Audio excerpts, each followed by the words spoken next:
No.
No? What in the world? This cannot be happening.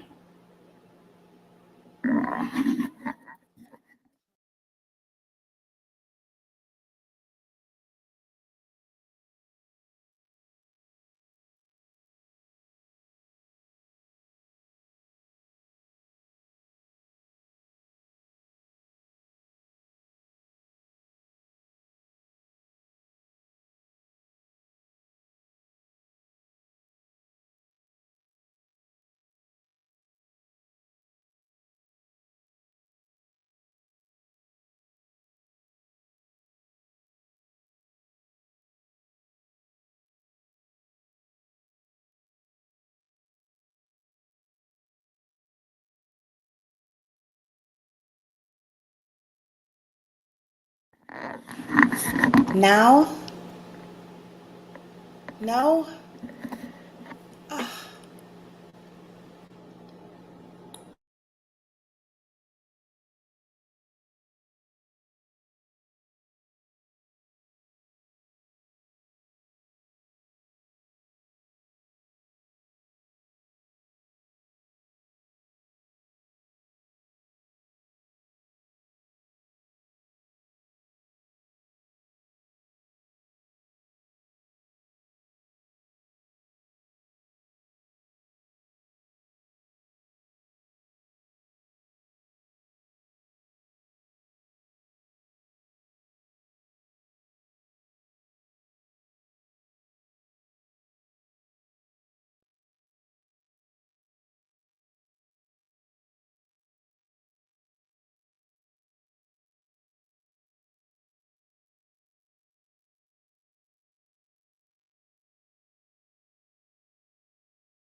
Anything?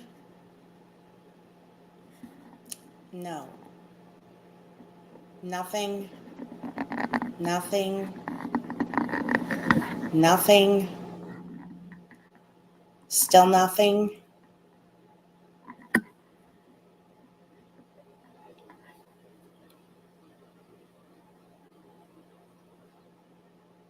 No sound still. Oh, yes. Yes. Oh.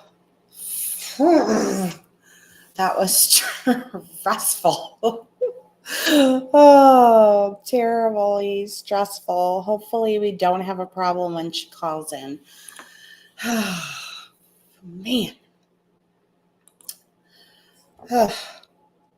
Well, she should be calling any second now.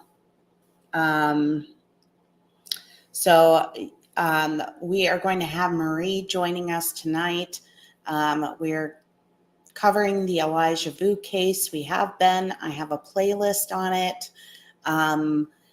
And Marie was incarcerated at the same time as Katrinabaur, Elijah's mom. And we're going to discuss and hopefully shed some light on what has happened in jail, what she observed, what's her, and here she.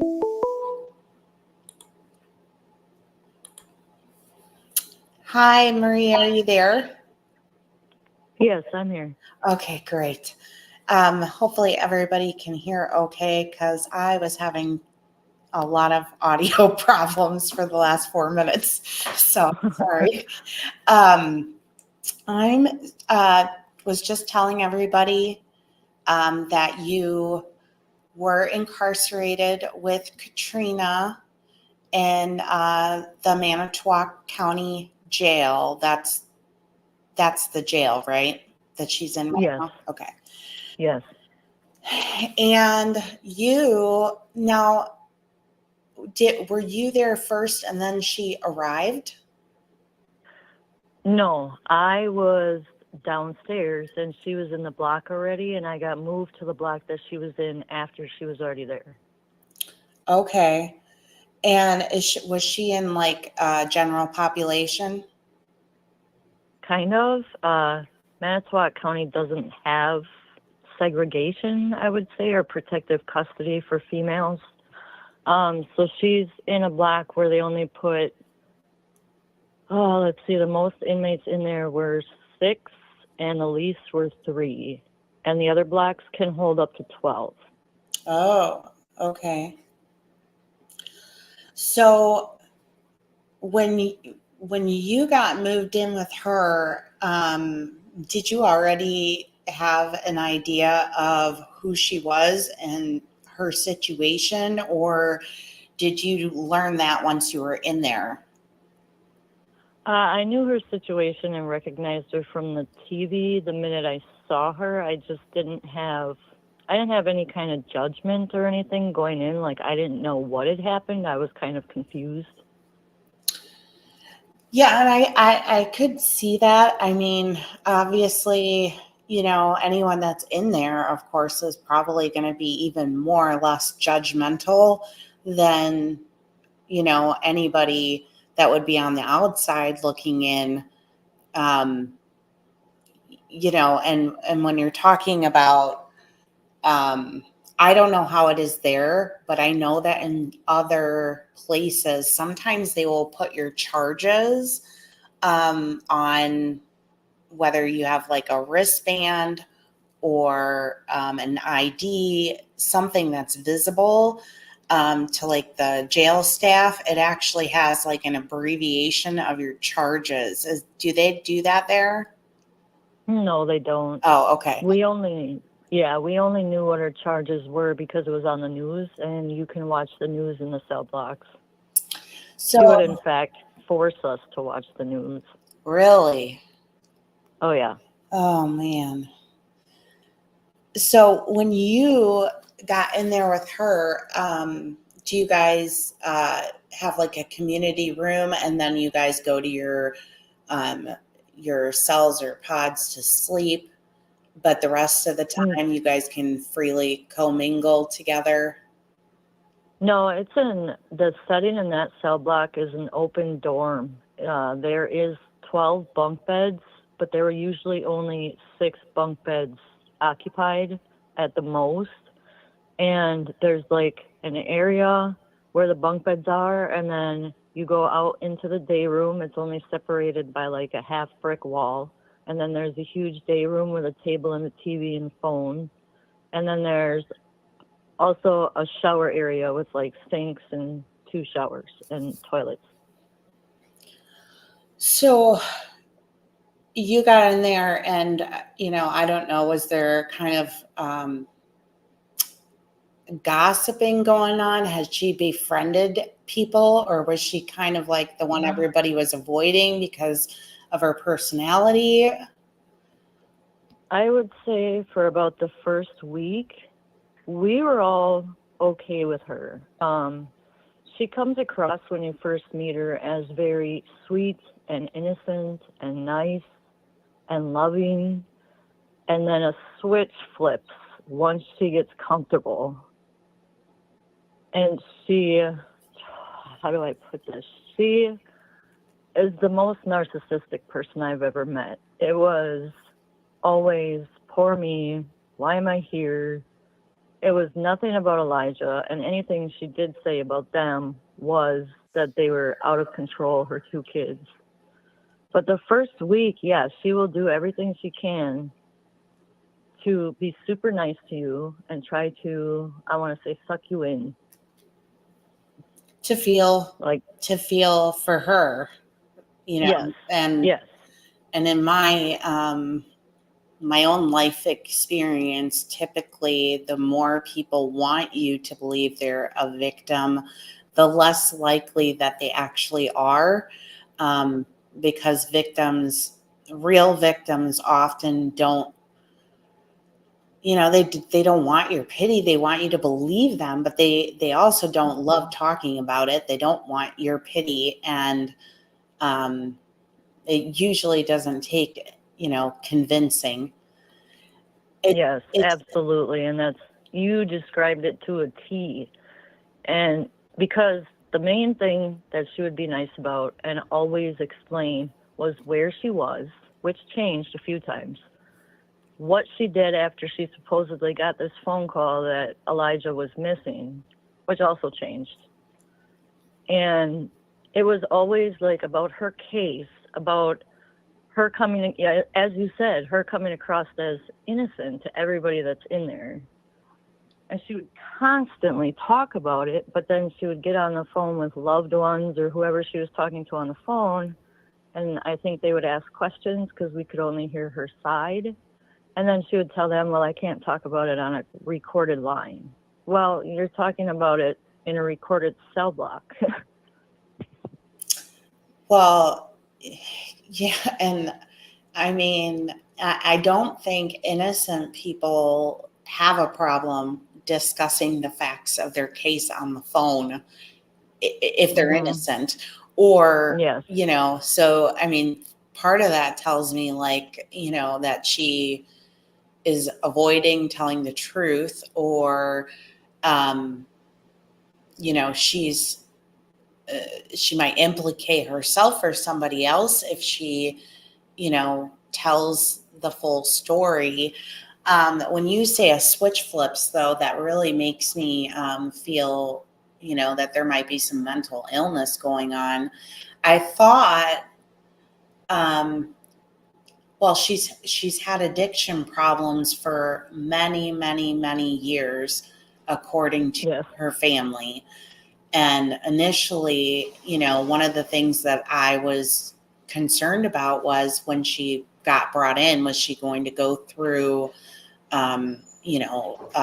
withdraw and, possibly a period of psychosis without the drugs. And then would she eventually, because I don't know what they do there, if they have to help someone detox, if they help them. Yes, medically. they do. They do. Okay. Yes, they do. The nurse helps. And I figured, once she was over that, I had hoped, that she would talk. But the more I have, and even early on, done research into, the father of her kids, and then Jesse, I started learning that, I mean, there's just a whole lot of darkness in those men, and they're tied up with some really bad things. And it's upsetting because she talks about the kids, and obviously Elijah being 3, that's young to diagnose any intellectual or cognitive disabilities.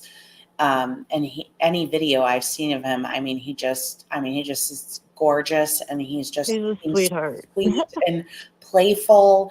And I couldn't imagine just not loving him. And I know that her other child, along with the son of Jesse, they're autistic.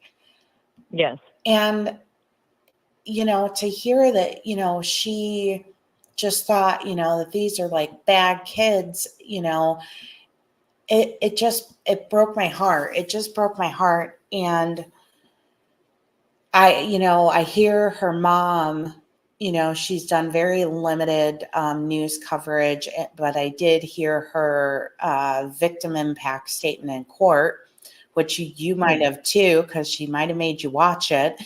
And Yes. I thought to myself, why wouldn't you ask your mom, like, hey, I can't take these kids. Their dad's in prison. I'm off the deep end. Why can't you just take them? She did comment on that. She was very angry when the courts even mentioned her mom taking custody. She claimed to the inmates that there was abuse issues with her mom. I can't say or not say if that was true or not. She did get very angry, and I'm talking, she went into the bathroom and punched the stalls. When she heard her mom's statement on TV? When I think Human Services was talking about, instead of doing foster care, having her mom take custody, and that angered her a lot. And that's when she started telling us that there were abuse issues with her mom. Her kids weren't going there. She wasn't going to allow it to happen. So I think if there is abuse issues in the past, I couldn't say for sure because I don't know her mom. I only know her. If there is abuse issues in the past, then that would be why she wouldn't ask her mom to take her kids. That's my guess. I don't know for sure on that. See, and that's fascinating because I've really wondered what is her definition of abuse, because what she delivered her son to and asked of Jesse and allowed of Jesse to do to her son was obviously abuse. There is, that's why she's sitting in there, because if you take away that he went missing and you just look at the actions just over the course of just February with her and Jesse and exchanging photos of Elijah blindfolded and the marks on him, and the standing and kneeling and praying for hours and no toys, and letting him saturate his diaper because he felt like he should use the toilet and the cold showers, which I'm picturing waterboarding. I just don't trust the guy. And when he was so willing to talk about what he did to Elijah to the police, they didn't have to push him, that he was willing to talk about it so quickly, as if he was proud of himself, that it was totally normal and totally natural. And, I have become aware that Jesse, as well as his brother, who, was put away for a very long time, have ties to a gang. And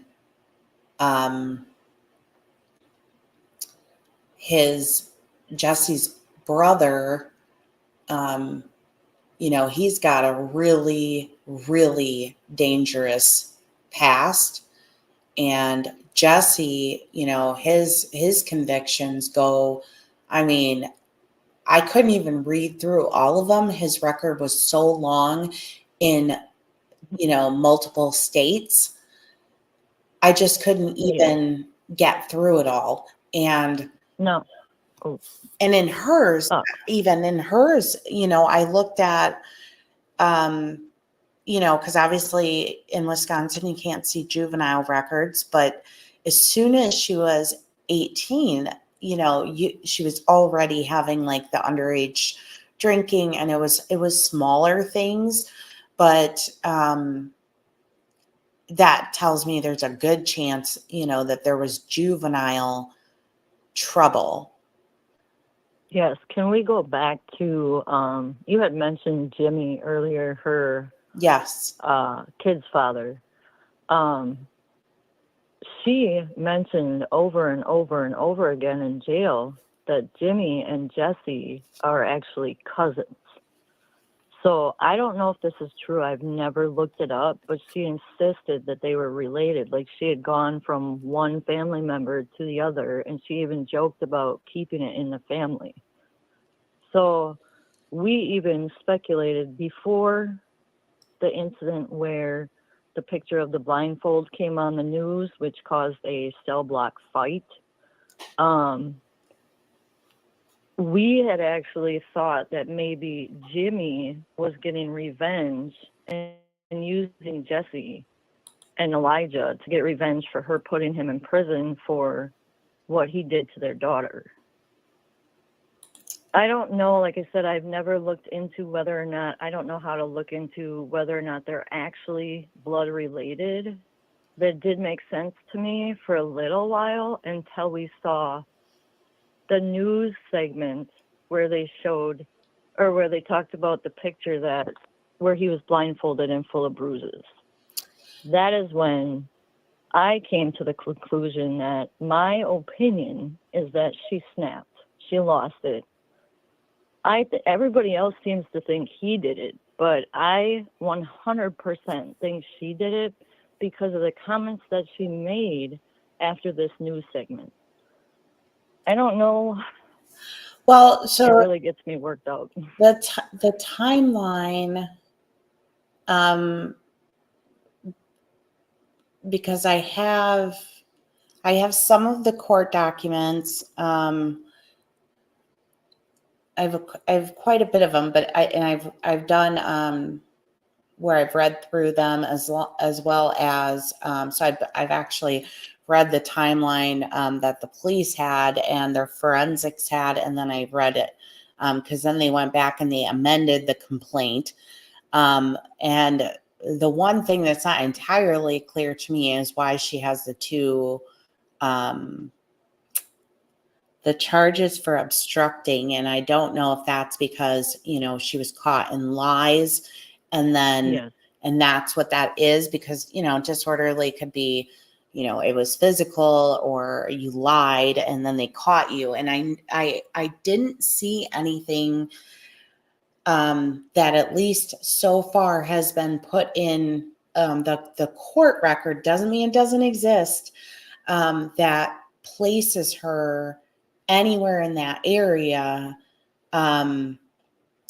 However, where I've been leaning lately, and I haven't actually spoken about it on any of my podcasts because there's safety and it's a very uncomfortable thing to talk about, but their ties to this gang, and I forget the name of it now, but it's like Young Asian something.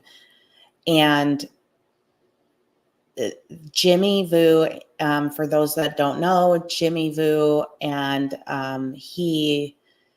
Jesse Vang, and then there's a cousin, Chucky, were all part of this Hmong Asian gang. And there's homicides involved in this gang. There is drugs, definitely. But my thing was concerned that they had begun escalating to things like escorting and trafficking.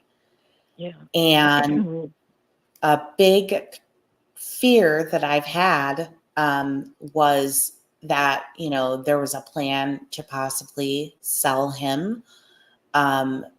whether that worked out or not,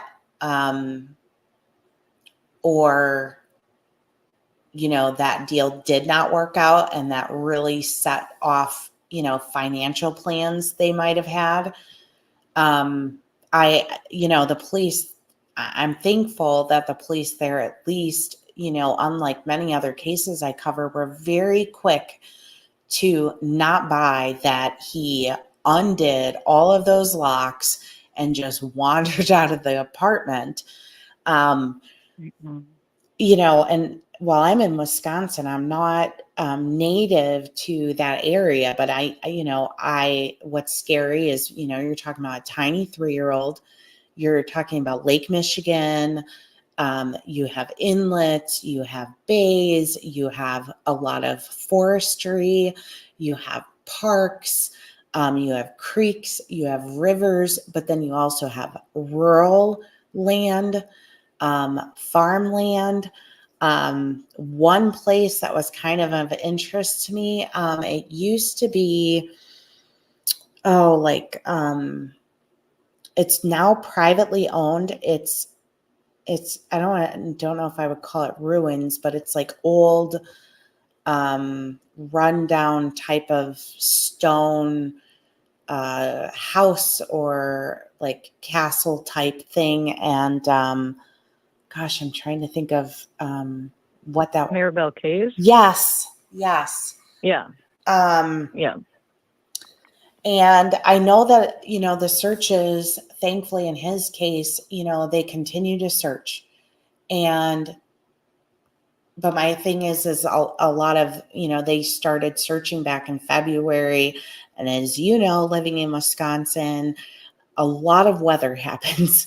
And, you can have a ton of snow, you can have a quick melt, and that can create huge flooding and runoffs. And, at that time of the year, there was a lot of water that was covered with ice.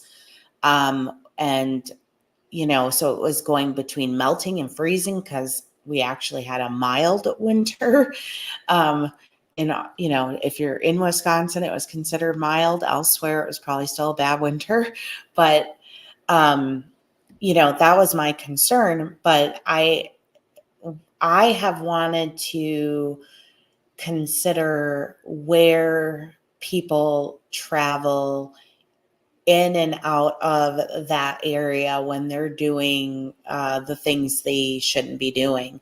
And I have found a tie to Sheboygan. Okay. That, people will come between Sheboygan and Two Rivers or go to Two Rivers, or maybe they're, coming from a different area and they'll go to Sheboygan to do business. But I also know, that it is north of Chicago and Milwaukee. But there are, in my opinion and my knowledge, there's a lot of bigger gangs and elements that are a lot bigger than the gang they were in. So I don't know that they could have, there is a larger Hmong population in Milwaukee, but like Chicago, there's a lot of other gangs. And I just don't know that I could see people doing a whole lot that far south. And I know that they had ties also to the St. Paul, Minnesota area. And the car has been interesting because the car, I believe, is where they found one of the dinosaur shoes. And I kind of wanted to know if he wandered out of the apartment, how did he put shoes on at 3? But yeah, and it kind of sounded like he said when the time he said he woke up, and then the time he said he called the police, but then the actual time he called the police were wrong. He actually called the police, like, I would say, I think it ended up being like 10 minutes before he said he woke up. And so that was like,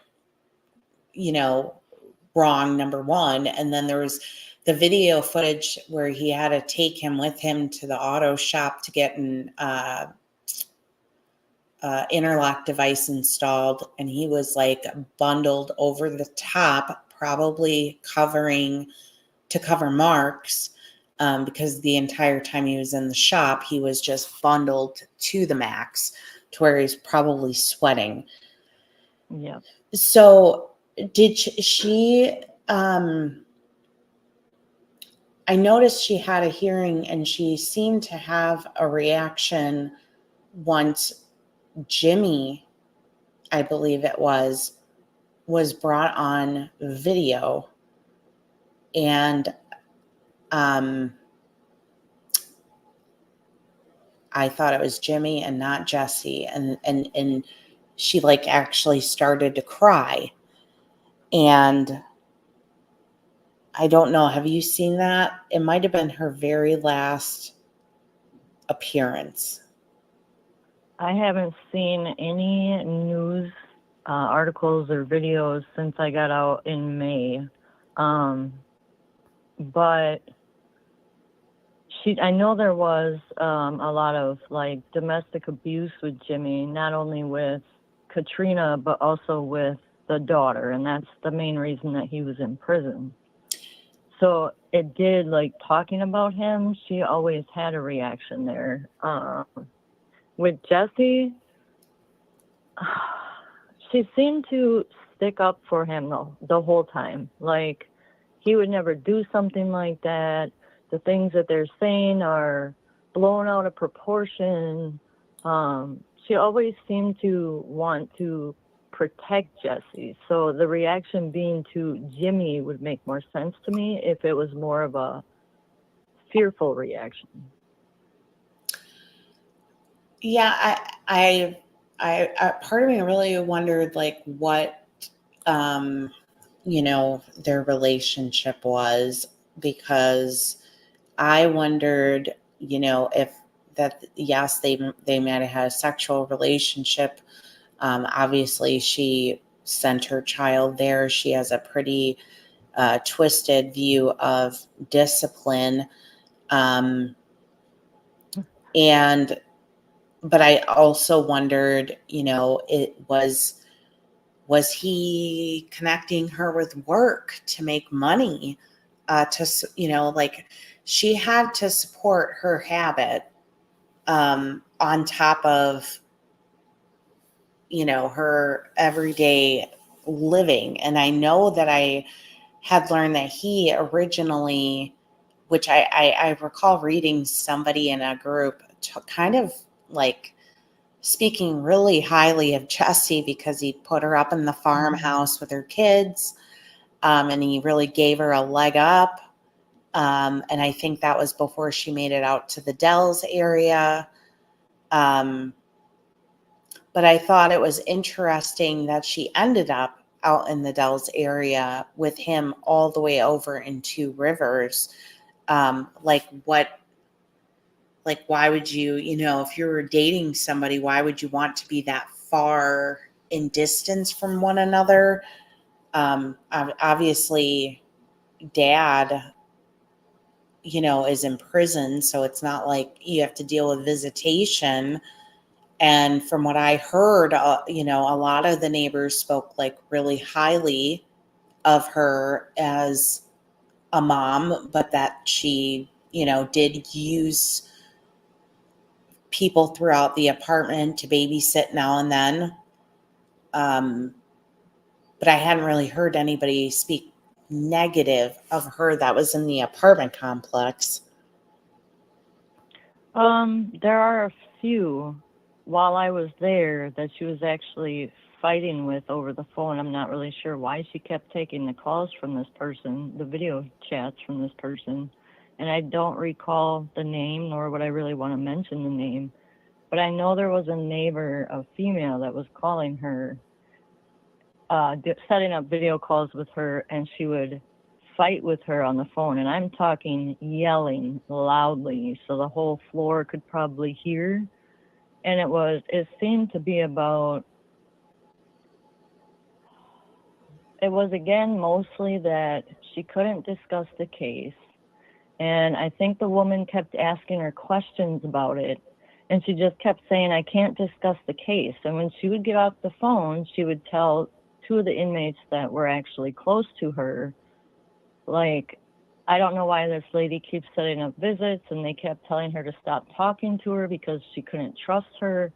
So I think that with the neighbor situation, it sounded to me like it was a little bit split. Like some were good with her and the other ones weren't agreeing with how she was parenting and the fact that she was leaving her child with other people all the time.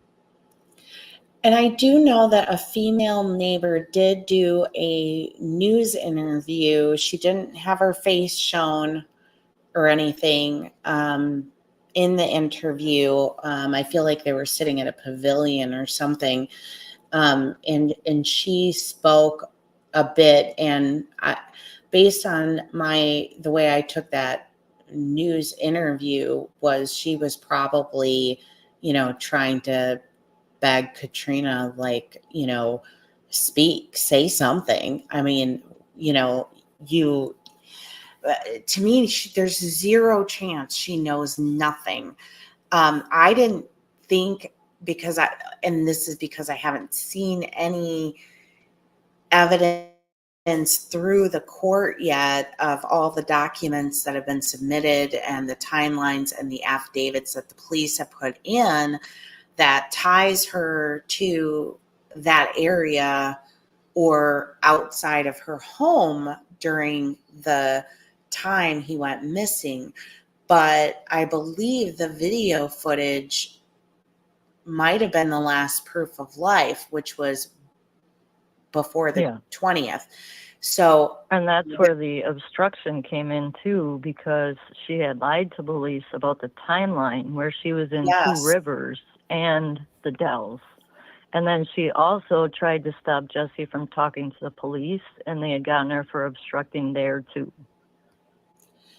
And so there should be, I'm pretty sure I don't know if there's one or two obstruction charges, I can't remember, but the two reasons while I was in there that I heard outright from her was that she had lied about the time. She claimed she couldn't remember it with when she was in Two Rivers as opposed to when she was in the Dells.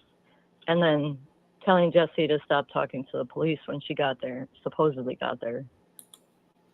Yeah, there's two of them, and she was blatantly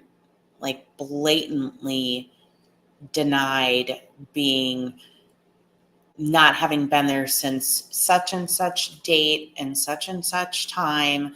And they were really quickly able to say, well, that's not true. And, like on Valentine's Day, I think that was when the 14th and to the 15th was when she left her daughter in the car with the car off in the winter so she could go upstairs and have her do her business with Jesse and put Elijah in the bathroom.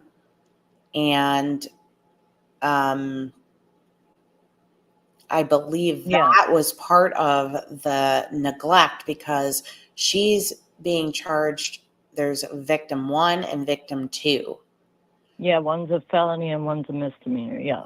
Right. And she actually did speak on that a lot in jail, that she figured since she had driven 3 hours from the Wisconsin Dells to Two Rivers, that having the car off and having her kid in there, it wouldn't get too cold in there. But my question is if you have one child already upstairs in the apartment, why wouldn't you just bring the other child up too? She really didn't seem to think she did anything wrong there. And that's a significant amount of time to have a 7-year-old at that time in the morning, early in the morning, in a vehicle where you can't see her. Well, and they don't know where Elijah was while they were, Jesse was, supposedly at this bar and she's running to a Quick Trip, and they didn't know that either. But if I recall, her story, and again, they talk with no shame at all, that she basically like walked by him. And then, to share the pictures, like with pride of Mm. him being blindfolded and to have these marks on him, and you walk by him, you're not even there for him. You're there to stuff him in a bathroom so you can go do your business and maybe score some, maybe he's going to give her some more drugs because, she came over and he got laid. And See, the situation with, I'm sorry, I didn't mean to no, go interrupt ahead, you. please. The situation with that picture is where I definitely thought she was guilty. I don't know if I can tell you what actually happened. Am I able to say that on here? Or? Oh, of course. They did that news segment on the picture of him blindfolded with the bruises. Yes. And the entire block, of course, was watching it. We were all at the tables. There was 3 over. It was Katrina and 2 other inmates at one table, and then me and 2 other inmates at another table. And the segment came on, and it said that there was a picture found with Elijah with a blindfold and bruises all over him. And me and the 3 inmates sitting at our table said, "That's fucked up." And we said it really loud, and we said it towards her direction. She turned around and stated to us, "Every parents with fear," is her exact words. We responded, all 3 of us at the same time, and said, "No, that's not fear, that's abuse. And we don't all parent with fear." And this exploded into a huge, just screaming match between the 2 sets of inmates, to the point where one of her friends raised a fist to my friend, and 4 of us actually ended up going to the hole. Now, as I'm gathering my stuff from the table and bringing it to my bunk, I had to walk past her to do this. And she said, specifically, this is her words. She said, "I don't give a F if nobody likes me, because once they get to know me, they think I'm innocent." She did not say no. She said think. And I turned around and screamed at her because I got really mad. And I said, "Everybody knows you're guilty." So that is the point where I was like, there's no doubt in my mind, not to mention the fact that it would take very little for her to go off on inmates. Very little. And that's in front of cameras. So I'm thinking to myself, if she's going off and saying these comments and going off like this in front of guards and cameras, what did she do? Like, if Elijah made her mad and there's no cameras and no one to stop her, that's the day that I said she's guilty of something. I couldn't tell you what, but I think she snapped on him like she did with us and went too far. That's my opinion. Well, just because of what I've seen for 60 some days. I mean, part of me had thought maybe Jesse had snapped, or or there's a possibility that she said, because this is their twisted, way of thinking. Well, he's really not getting it. He's not becoming this man, that we want him to be. Yeah. What do you want me to do? And she's just like, well, then I'm done. I don't want him back if he's going to not, be the way he's supposed to be, if he's not going to act right. Yeah. And, potentially, Jesse did something or gave him to someone else for it to be done. My understanding is that Jesse's brother, who is, gone for a very long time, he's not afraid of murder, and yeah. And he's not afraid to help cover it up either. And so I my believe that he still has ties, and most people that are in gangs, they go to jail and they remain affiliated. They remain in control of the streets from a distance. I believe that, you know, it's possible that, you know, when his brother went away, he basically passed the reins to Jesse and said, you know, if I need something done, Jesse's going to take care of it, but that Jesse's got people too. And that, you know, it wouldn't be hard for them to pick up the phone and say, take care of this. Yes. You know, get rid of, you know, him, or, you know, sell him, make some money, do what you got to do. But this isn't, you know, we're done with this problem. And it's interesting to me that both of them didn't make the children that are autistic, at least the ones they know are diagnosed autistic, disappear. But who knows if, you know, that the daughter was older, the daughter may have had more time with other family members and or friends and things like that. I mean, I don't believe you wake up one day and you just are this way, but you know, I think she was. I mean, she is young, and you know, so when she met Jimmy, she was really young, and Yeah. let me just clear this up, Ellie. Katrina, the mom, was not in jail when Elijah went missing. She went to jail when he was discovered missing, days thereafter, after they just did simple review of phones, and they were charged with child abuse and neglect, and they are pending those charges. I believe they have a hearing on like the 20, I think the 20th is hers, and I think his is the 28th. I don't Yeah. know if they will actually make appearances or not. No, And because I forget what it's called, but it's just where her attorney meets with the DA. the I don't status even know if she has to conference. be present. Yeah, and I know that previously she had waived her appearance for one of them, and it was just kind of like they met in like private chambers, and it was brief.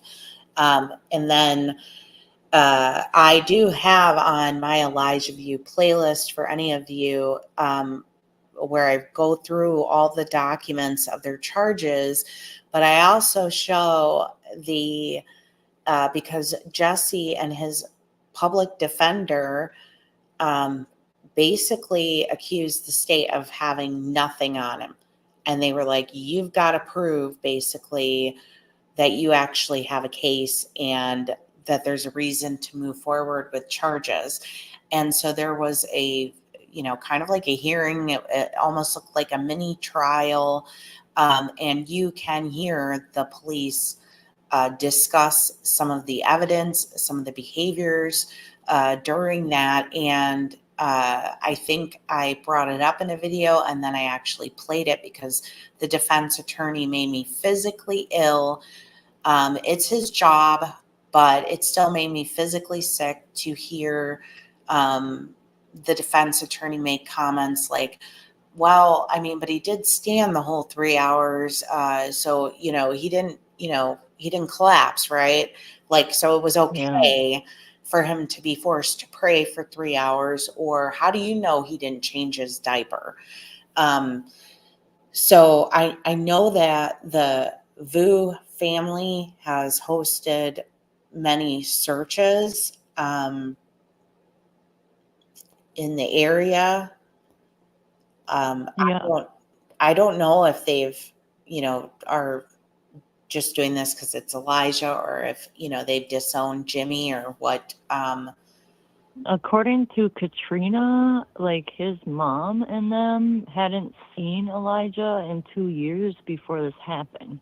I don't know if that's true. It's just coming from Katrina, but that is what was said every time she saw them talking on the news.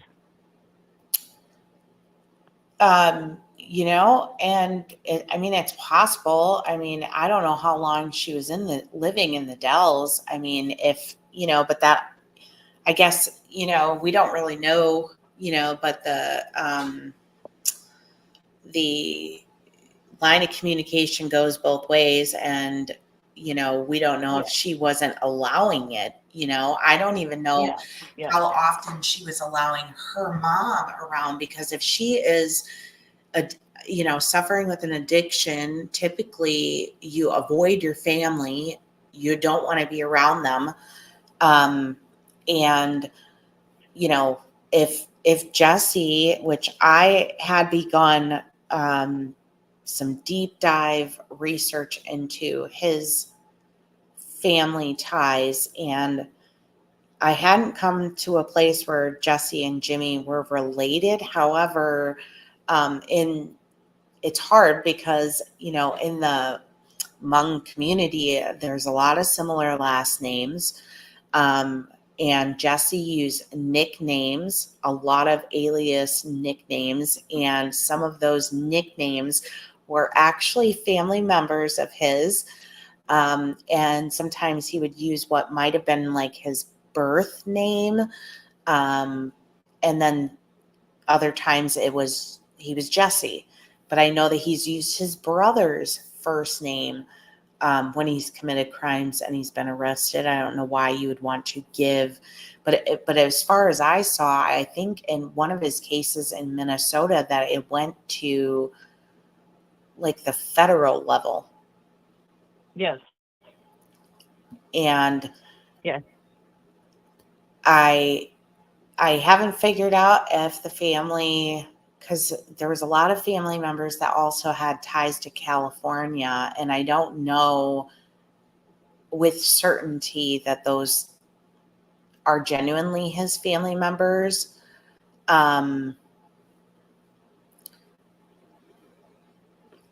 What in the world? Sorry, somebody just put like some really inappropriate comment that was unrelated to us and anything we were talking about. And I think that they were trying to, I don't know, it was just somebody trolling, I think, unrelated to this case, you, me, or anybody here. So that was weird. Got to get rid of that. Are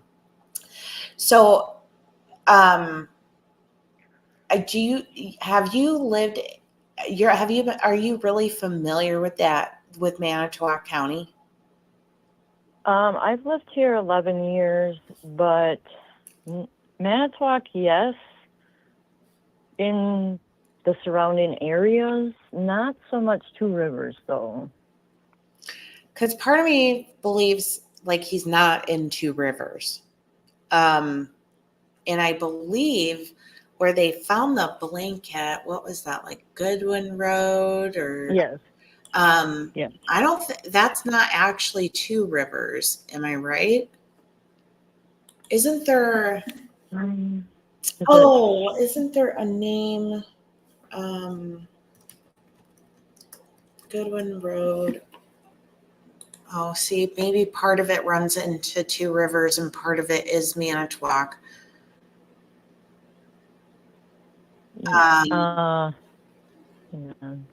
Because where I thought the blanket was found was pretty close to what appears to be a mausoleum, funeral home, and mausoleum. I think it runs through.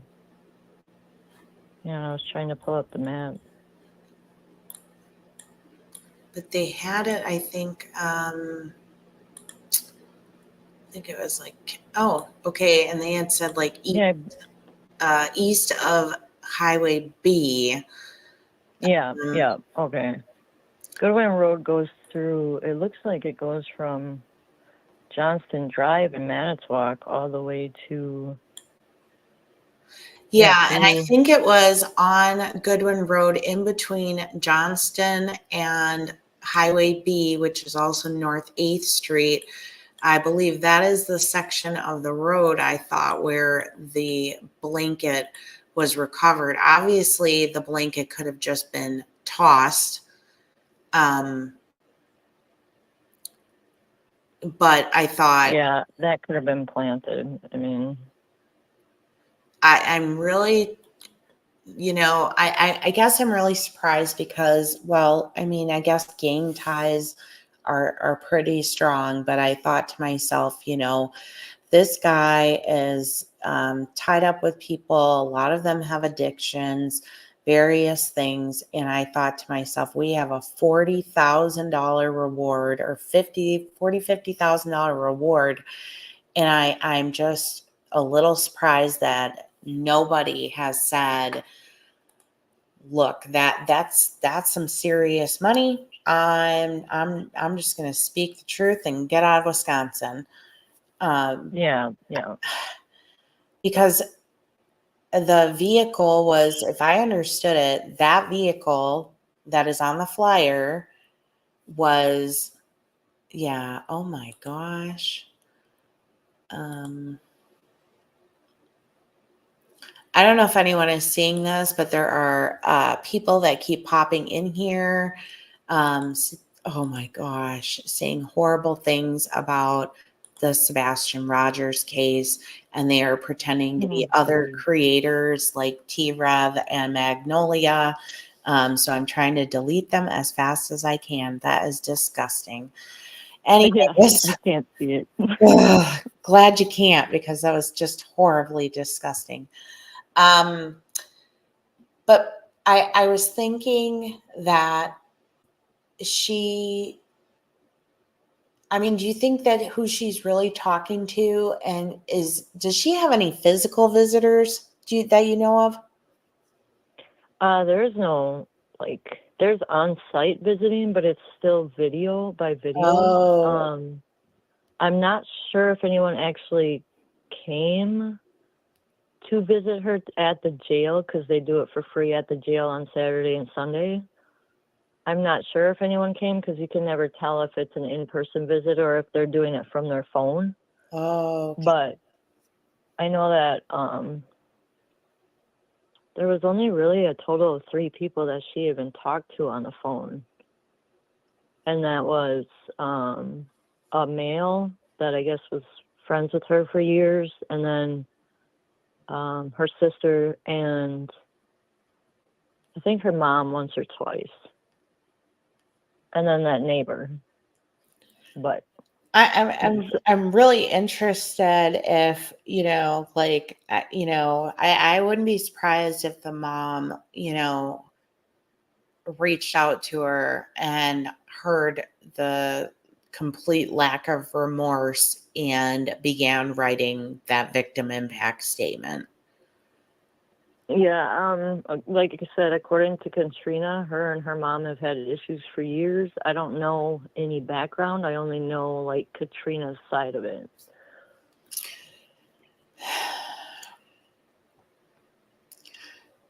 And I did think I found a girl who I thought was her sister. And I did hear about a guy named, I want to say it was Jason.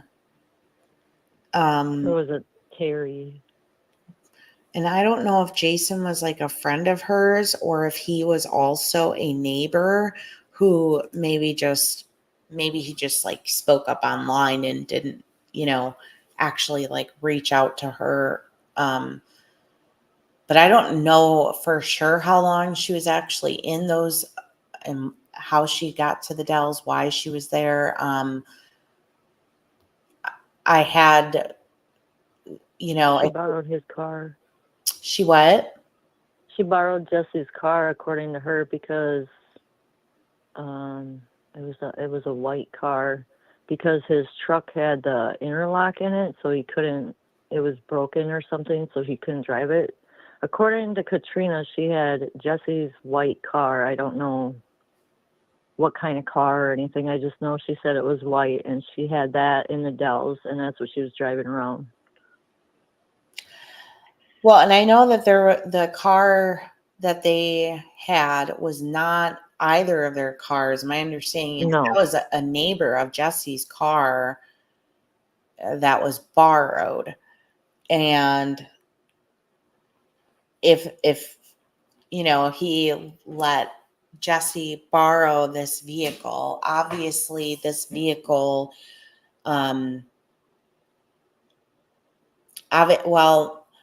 if he was impaired, he wouldn't be able to start his vehicle.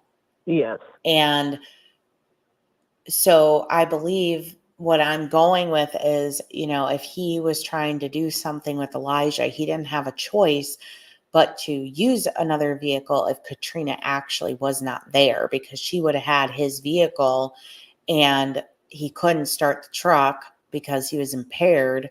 So he borrowed this vehicle. And I think if somebody is stupid enough to give this man their vehicle at a probably, in the middle of the night or late at night, they were either really intimidated by him, or maybe there's things going on in that building and he was, a supplier.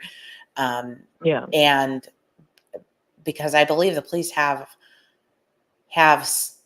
more than what they have put forward on the case for their existing charges. I think that they kind of stopped the scope of what they were going to give to the court for probable cause to have them put in jail.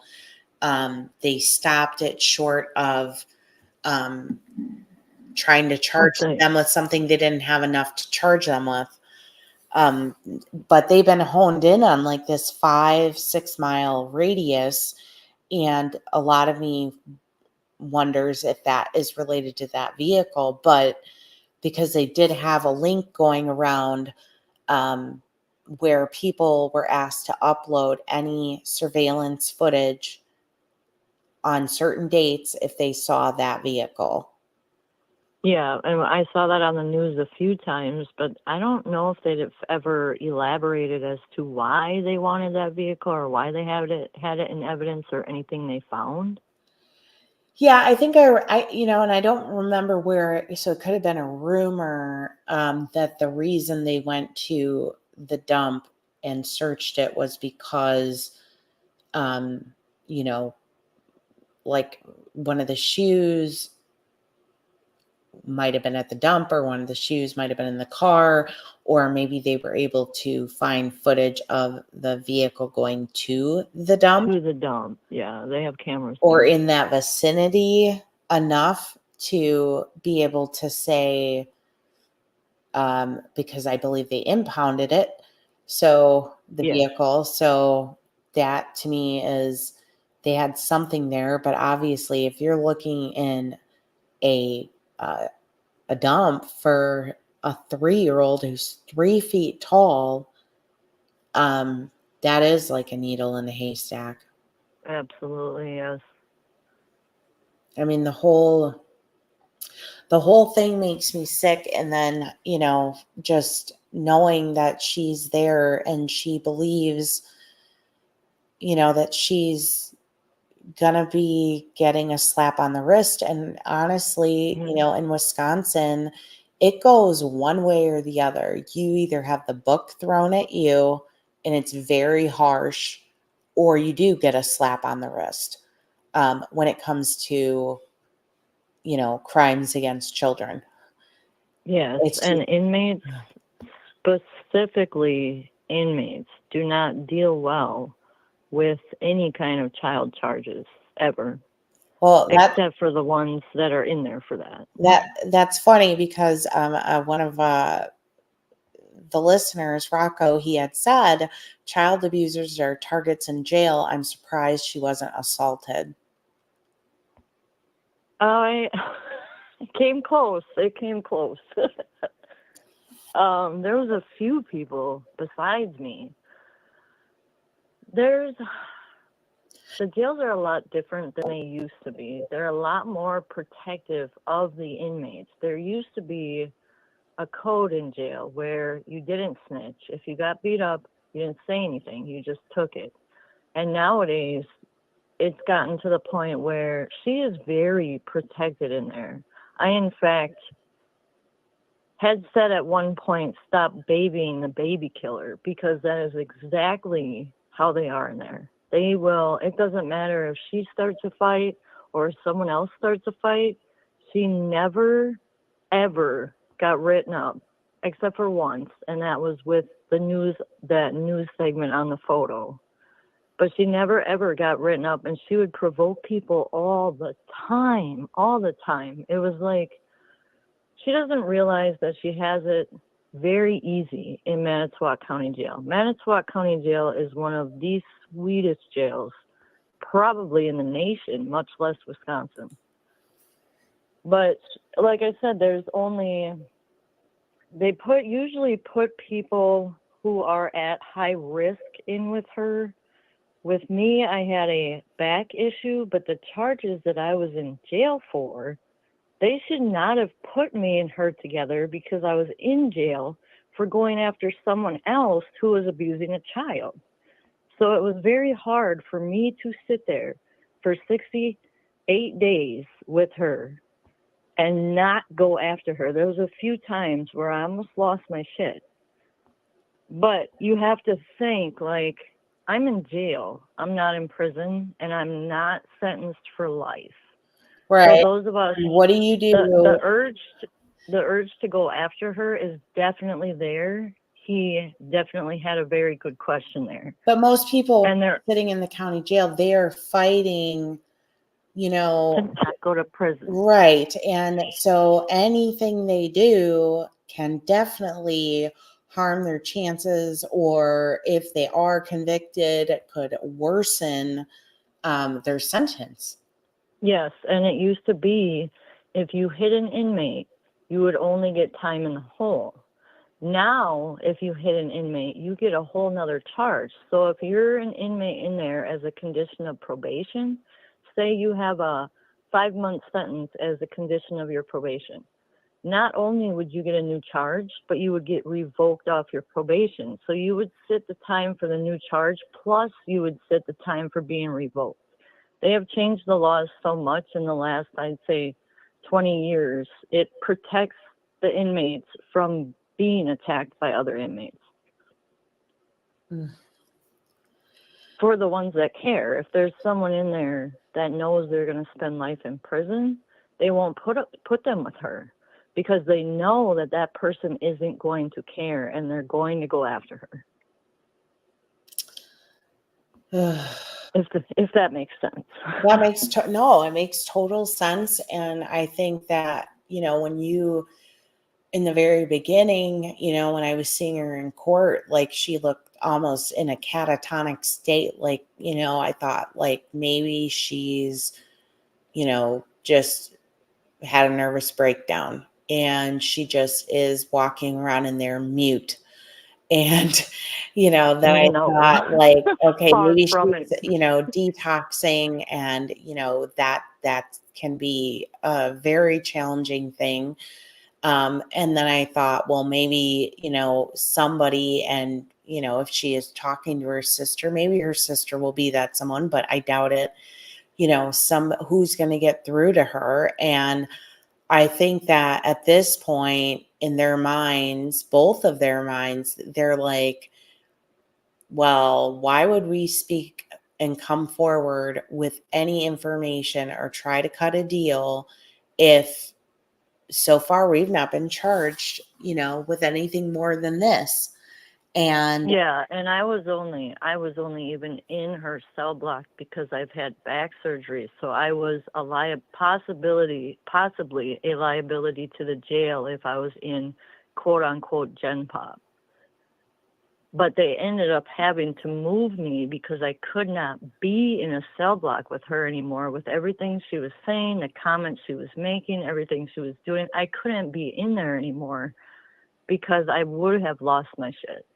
And I had to actually, they call it get kited out.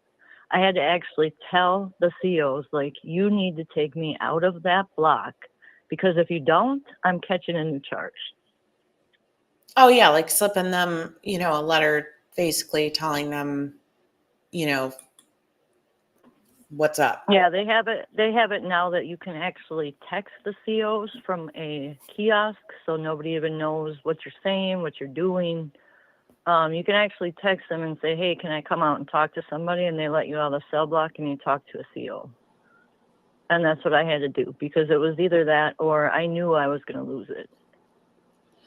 I just, and you said one of the inmates has befriended her, right? There was two that had befriended her. She's not only is she the biggest narcissist, but she is a very good manipulator, and she lies all the time. That was one of my biggest issues with she would lie about me all the time. And that's another reason why I was like, dude, you're guilty. But she did have two inmates in there. They have a classification system in Manitowoc. There's high, medium. Well, there's max, which is the whole. And then there's high, medium. There's medium. And then there's minimum. And each cell block is supposed to be, one is for high, medium, one's for medium, and one is for minimum. Now, they had her in the cell block for high, medium when she's minimum. And then they had another inmate in there who was friends with her, who was medium. And instead of moving her to the medium block, they kept her with her. And I really think that they kept the three of those inmates together to protect her or help the guards protect her. Because that is really what happened. If you ended up going at it with her, you ended up going at it with all three of them. Well, is it, I mean, and, because you observed, I mean, do you think it's possible that the police have worked those inmates and they are ride or die for her because they're informants? I'm not sure. One inmate went to prison, so I know it wasn't her. I know she couldn't have been. The other one I'm really not sure of, because now that you say that, I didn't know her actual charges. I still to this day, and I was in there with her for almost 60 days. I didn't know what she was charged with. And she was in there for a while, and then she wasn't moved when she reclassified from high, medium to medium. So that might make sense. They do that. I know that. I mean, she could have, maybe that wasn't the intent, but, depending on what she was facing for charges, and if the COs observed, because to me, the COs know, they know what people are there for. And obviously that, Wisconsin is small town. Every town is small town, pretty much. Yes. Unless you're Milwaukee and maybe Madison. And so, all those COs know what's going on. And I wouldn't be surprised if they're, looking out for, because to me, this whole thing, it just looks like, thank God we got him off the street, because that gives us time to build this case and try to find Elijah to prove our case. But I don't know if you've heard or ever followed the case of Harmony Montgomery. No, I haven't. But she was a little girl and on the East Coast, and her parents, her father and stepdad, or her father and stepmom, were addicted to meth, and he beat her to death in the car, and there was two other kids in there, and they weren't harmed, but he then did just things that I can't even say. Over a long period of time to be able to dispose of her in a way that I don't know if it's even possible to find her. And they prosecuted him and they sentenced him a couple months ago, but that was because his They call it a plant. the stepmom actually, okay. She finally flipped. She did not flip the first time. But then she did flip the second time. And I think it's because in that case, if you had enough people talking a certain way, she could have went down for it. And in my opinion, she still should have went down with him for it, because it was, and that could be the case here too. One of them did it. One of them has the knowledge, or two of them made a decision, but they didn't actually lay the hands that actually did it. They gave an order, or something like that. I mean, Yeah. but I believe, in the court system, it's treated similarly. And I think if they get to a point where they're going to bring the big M charge against them, she would be, it would either be she flips, or they both, just keep their mouth shut and pray to God that, a public defender is going to get them off. But if Yeah. they, sometimes in court cases, some things are allowed, some things aren't. It would be, would the images of what was happening, leading up to him gone be allowed? And if they would, I mean, how many juries are going to look at those images of Elijah and not want to just burn them both at the stake? Yeah, but with that, they have to be very careful with that. They have to make sure, maybe not 100%, but at least 90% that they can get a conviction on that, because they only get that one shot.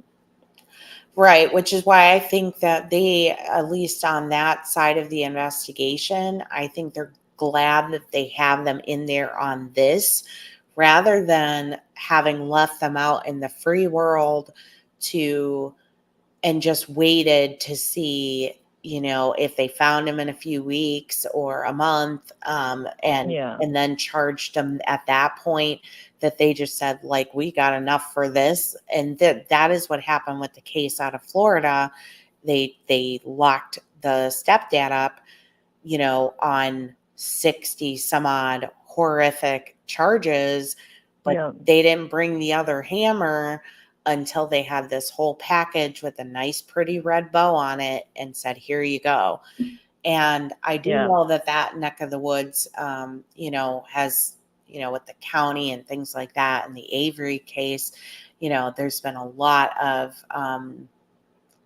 not so great things that have happened. But when I have listened to, I don't know if I think he's the police chief or the sheriff, I don't know, of Two Rivers. When Oh, he talks about this case, he mentions his own child almost every time. And that, I think, is a big difference than a lot of other cases. Most, law enforcement is, they're kind of not supposed to personalize things, and they're supposed to avoid doing that. But in this case, I think, like, that just happened. Maybe he didn't mean for it to happen, but I think that's why there's still, so law enforcement is still actively searching, and all these other organizations are still involved.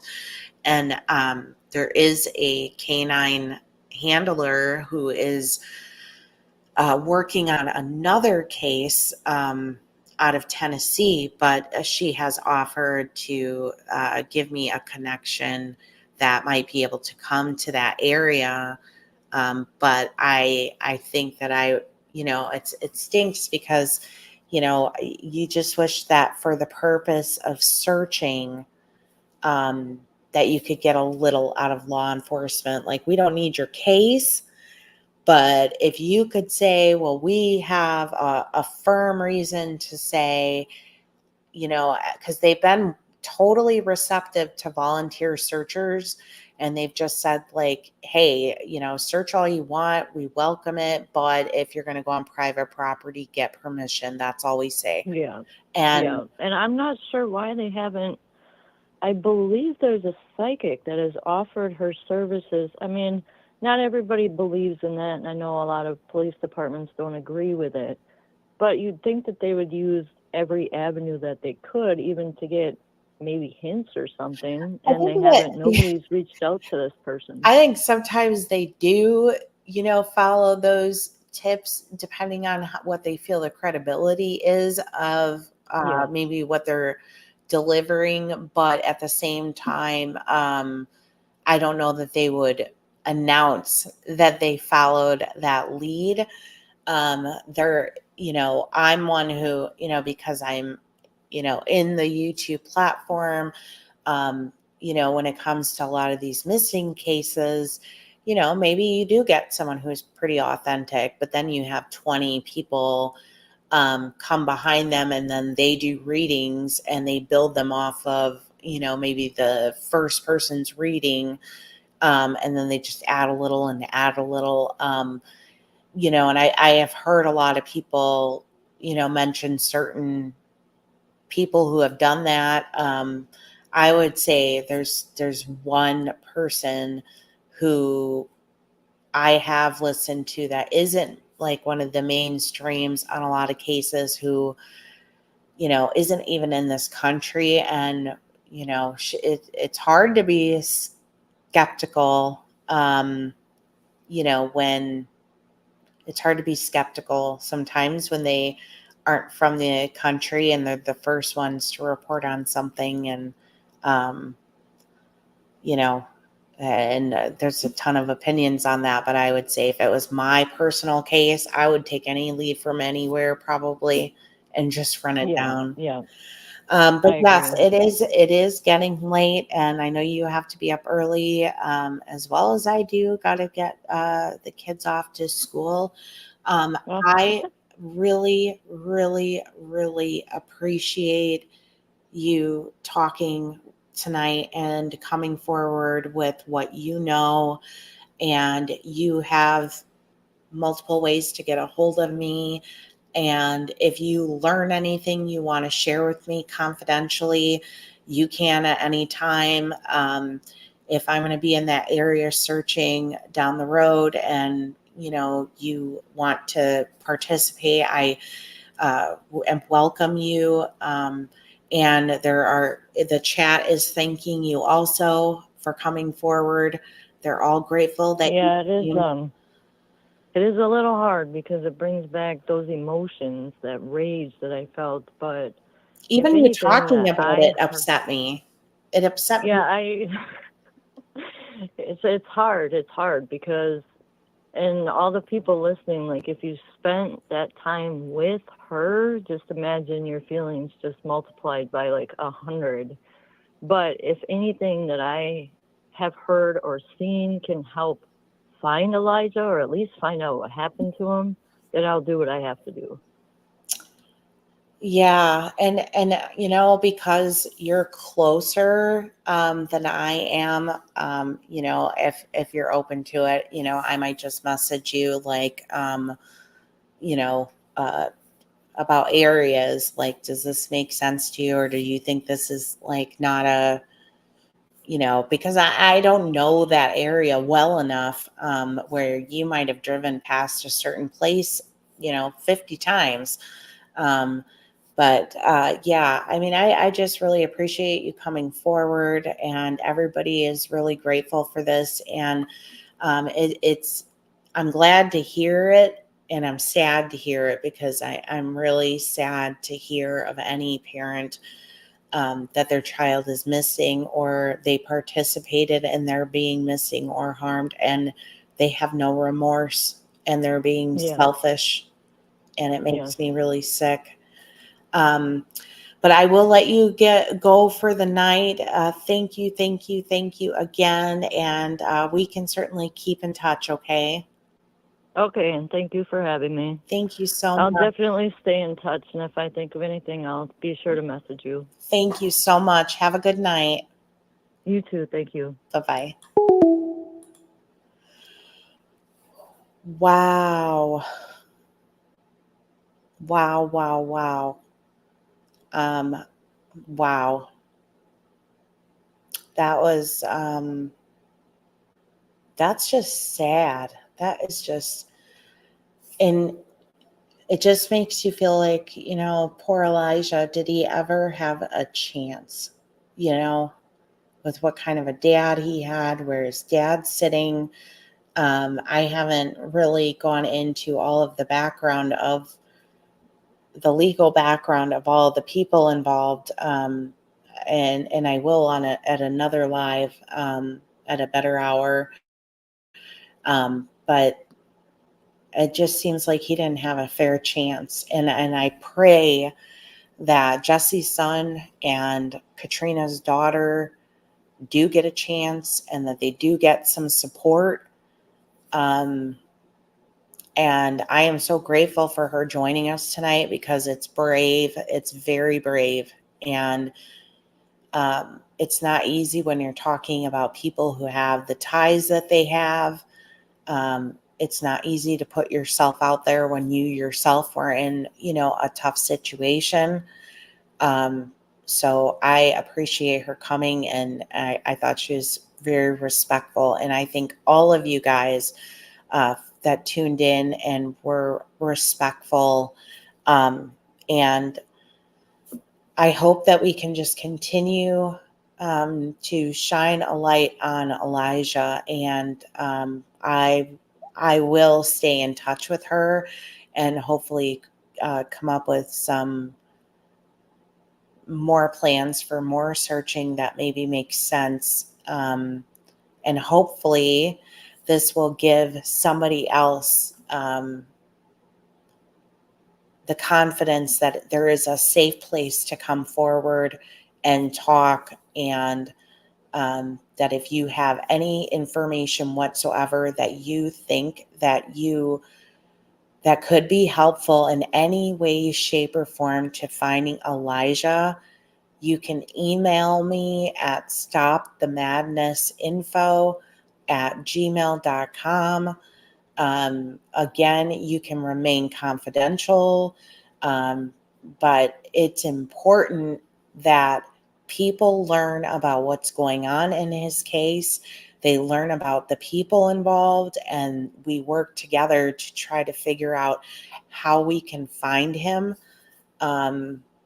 So I read in the beginning of Elijah missing her mom said she is basically a chameleon. Sad that CPS is so gung-ho on reuniting families.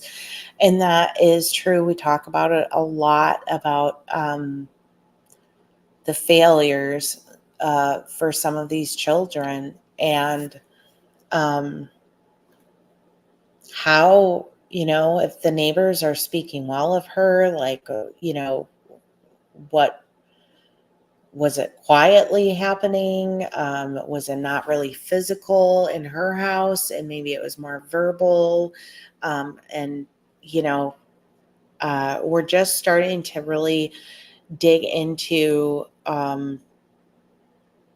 the dark side of all the things that were really happening in the life of Elijah and Katrina and Jesse, and even Jimmy, because he's dad, and he,